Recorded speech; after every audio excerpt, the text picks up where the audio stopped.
Morning friends, welcome back to our channel বলাই তনু blogs. আশা করি তোমরা সবাই খুব ভালো আছো আর আমিও ভালো আছি। তো চলে এসেছি আবার একটা নতুন ব্লগ নিয়ে। আমি তনুশ্রী আর বলাই তনু ব্লগসে তোমাদের অনেক অনেক ওয়েলকাম। তো সকাল থেকে কী কী করছি না করছি সেগুলোই চলো তোমাদেরকে দেখাই। সকালবেলায় আমার প্রথমত কাজ হলো ঘরটা একটুখানি ঝাড় দিয়ে নেওয়া। ঘরে পাখা চলছে কিন্তু এই পাখা চলা সাথে সাথে আমি একটুখানি ঝাড় দিয়ে নিলাম, কারণ সোনামা তো ঘুমোচ্ছে, ও একটু বেলাতেই ঘুম থেকে ওঠে। আর আমি যদি এখন পাখাটা বন্ধ করে দিই তাহলে এক্ষুনি উঠে যাবে, আমার কাজের 12টা বেজে যাবে। তাই জন্য পাখা চলার সময়তেই আমি কিন্তু ঘরটা একটু ঝাড় দিয়ে নিলাম। পরে যখন আবার ঘর মুছবো তখন কিন্তু আমি আবার একটু ঝাড় দিয়ে নেবো। আর আজকের বাইরে রোদের ঝলকটা শুধু দেখো। এখন কিন্তু সকালবেলা, সকাল এখন 6:30 বাজে। তো এখন আমি বাইরে এসেছি আর এই যে বাসন টাসনগুলো মেজে নেব। আর এখনই দেখো কি কড়া রোদ, আসলে গরমটা হঠাৎ করে এমন গরম পড়ে গেছে না যে মানে কি বলবো। সকালের এই হালকা রোদেও, হালকা নয় কড়াই হয়ে গেছে, মনে হচ্ছে যেন গা যেন জ্বলে যাচ্ছে। মানে রোদে আমার একদমই এখন বেরোতে ইচ্ছাই করছে না। আর ছাদে যাওয়ার তো নামগন্ধই নিই না আমি। মানে ছাদে যে জামা প্যান্ট মেলতে যাবো কোনো ইচ্ছাই হয় না, মনে হয় যেন নিচে জামা কাপড়ের একটা মানে ভাড়াটারা করে দিলে ভালো হয়। সেই জন্য তোমার দাদাভাইকে বলছিলামও, কারণ গরমটা আমার একেবারেই সহ্য হয় না। তাই এখন করে একটু তাড়াতাড়ি সকাল সকাল উঠছি যাতে কাজগুলো একটু তাড়াতাড়ি সকাল সকাল করে নিতে পারি। কয়েকটাই জামা কাপড় ছিল, বেশি ছিল না, যেগুলো আমি ভিজিয়ে রেখে দিচ্ছি, কিছুক্ষণ পরে কেচে দেবো। এখন আসলে রান্না করব, আর রান্না করার আগেই যে বাসন টাসনগুলো মেজে নিলে না সুবিধা হয়, কারণ রান্নার মাঝখানে ওই একটা একটা করে মাজা, আর রাতে তো মাজা হয় না, রাতে মেজে নিলে সুবিধা। কিন্তু আমাদের যেহেতু বাইরে, তাই জন্য কিন্তু রাতে মেজে নেওয়া হয় না সেরকম। আর সকালের বাসন সকালে না মেজে নিলে খানিকক্ষণ পরে কিন্তু রান্নার বাসন টাসন অনেক কিছু জমবে, তখন কিন্তু আরও অনেক যেন ইচ্ছাই হবে না আর মাজার, কারণ তখন আরও বেশি রোদ কড়কড়া উঠে যাবে, আর তখন কিন্তু কলে জলও থাকবে না। তাই সকালবেলায় আমি আগে বাসনটা মেজে নিই, তারপর কিন্তু রান্না বসাবো। আর ঘরের বাসি কাজ প্রায় অর্ধেক কাজ হয় আর অর্ধেক কাজ থাকে। আসলে আমার প্রথমত কাজ হলো রান্না করা, কারণ রান্না করে তোমার দাদাভাই চলে গেলে তখন কিন্তু আমি আস্তে আস্তে সব কাজই করে নিতে পারবো। আর সোনামা উঠে গেলে তখন একটা ভয়, ওই জন্য আর কি যেগুলো আর কি জলের কাজ সেগুলো করিনি না, তো ও আমার সাথে জল ঘাঁটতে শুরু করে দেয়। আমি মোটামুটি ভাতটা বসিয়ে দিয়েছিলাম কাজ করার সাথে সাথে, আর এই যে ভাতের জলও কিন্তু শুকিয়ে গেছে, তাই এই জলটা দিয়ে দিচ্ছিলাম। আর আজকে রান্না করব, বেশি কিছু রান্না করব না আজকে। তোমার দাদাভাইয়ের হঠাৎ করেই মানে সকাল থেকে ভোরবেলা থেকে একটু জ্বর জ্বর ভাব মতো, আর সেই জন্য ওর শরীরটাও ভালো না, আর বাজারে যাবে বলেও যায়নি। তো ঘরে সবজি আছে, কালকে করেছিলাম ভেন্ডি দিয়ে আলু দিয়ে, আর এই মাছ ঝোল করেছিলাম। এই মাছই অনেকটা এনেছিল, তো আজকেও হয়ে যাবে। তো এই মাছটা আমাকে রান্না করতে হবে, কারণ আজকে আর বাজারে যাইনি।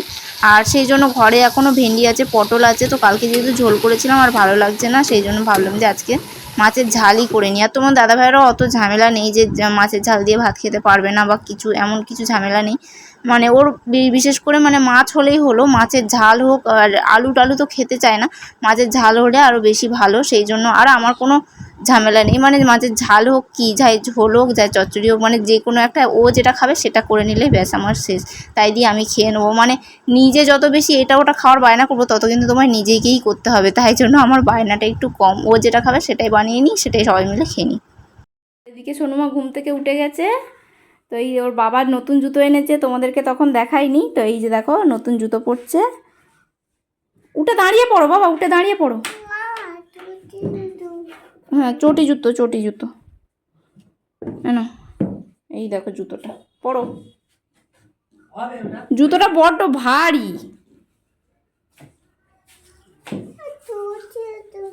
এই তো ঢোকাও, পা ঢোকাও, দেখি পা ঢোকাও। ওইটাই তো চটি জুতো কিনে এনেছে বাবা, ঢুকছে না মনে হয় পাটা।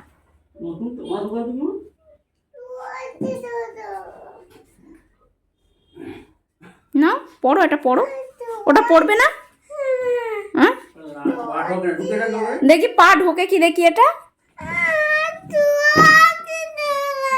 কি অবস্থা দেখো। ওটাই তো চটি জুতো, ফেলে দিচ্ছে জুতো, তোমার জুতো টান মেরে ফেলে দিচ্ছে, ভালো নয়। এই তো তোমার চটি জুতো, এনো ঢিলার জুতো কিনতে হয়।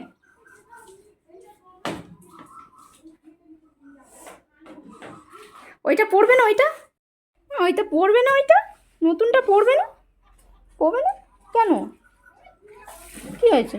ও বাবা, চলো বাবার ভাত বেড়ে দিই, চলো চলো মা, চলো চলো ভাত খাবো, চলো।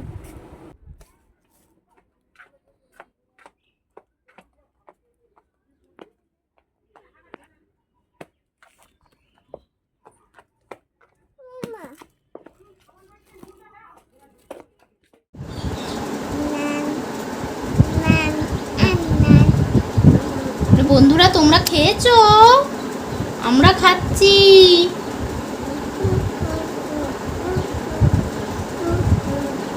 তো এখন ওকে খাইয়ে দিচ্ছি। ওর উঠতে উঠতেই 10টা বেজে যায়। ঠিক আছে, এখন তোমার দাদাভাই কাজে গেলো, 10টা বাজতে মানে 15 মিনিট বাকি। এখনও ঘুম থেকে উঠলো, এখন এই খাচ্ছে, খেয়ে 11টার সময় আবার স্কুলে যাবে, তখন একটুখানি দুধ খাইয়ে দেবো। এই দেখো, দুধটা গরম করতে হবে। দুধ খাও তো? বাবা নিয়ে এসছে, ফ্রিজে আছে। কে খাবে? কে খাবে? মুন্না খাবে না, মুন্নাকে দেওয়া হবে না। খাবে? যাচ্ছ বলো? স্কুলে। আর স্কুলে এসে দেখছি যে আজকে হচ্ছে ওজন করাচ্ছে। মাসের প্রথম দিকে কিন্তু ওজন করায়। এই যে সোনুমাকে উঠিয়ে দিয়েছে, আর সোনুমা তো খুবই খুশি। আর সব বাচ্চারা কাঁদে, আর ও ভাবে যে কখন উঠবো। ও ভাবে যে দোলনা, তো এটাতে উঠলেও ভীষণ খুশি হয়। তো যাই হোক, ওকে তারপর স্কুলে দিয়ে আজকে প্রায় অনেকটা দেরি হয়ে গেল, কারণ ওয়েট হচ্ছিল। তো ওকে নামিয়ে টামিয়ে বসিয়ে দিয়ে তারপর কিন্তু আমি এই যে বাড়ি চলে যাচ্ছি। আর বাইরে দেখো কি রোদ। তো বন্ধুরা, আমরা এখন যাচ্ছি সন্ধ্যাবেলায় ফুচকা খেতে। আমি আর এই যে যাচ্ছে ফুচুং। কোথায় যাচ্ছ মানো? ওইদিকে যাচ্ছ? চলো ফুচকা খেতে। চলো চলো চলো।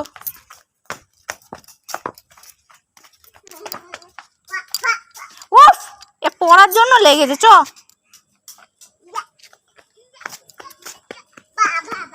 দেখে দেখে চ।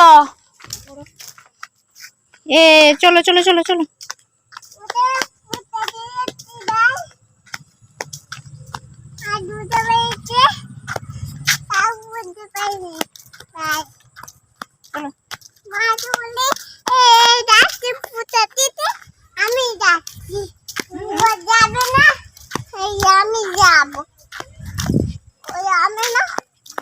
যাবো না।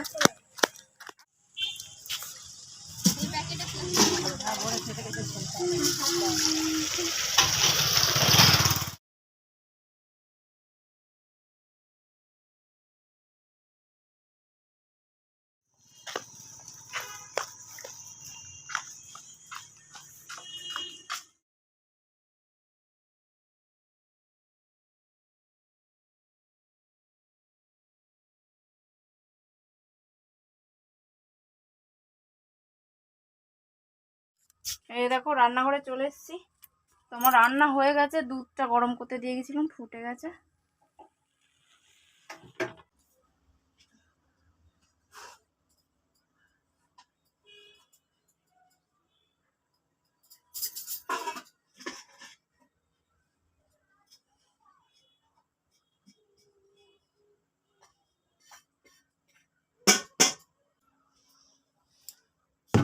পেঁয়াজের বিজনা করছিস নাকি?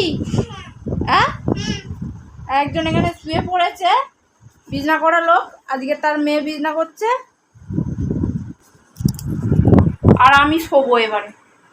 আমাকে বিজনা করে দিচ্ছে। হচ্ছে এটা, হচ্ছে এটা, হচ্ছে বিছানা। হ্যাঁ, আর একটা বালিশ আছে, যাও নিয়ে এসো।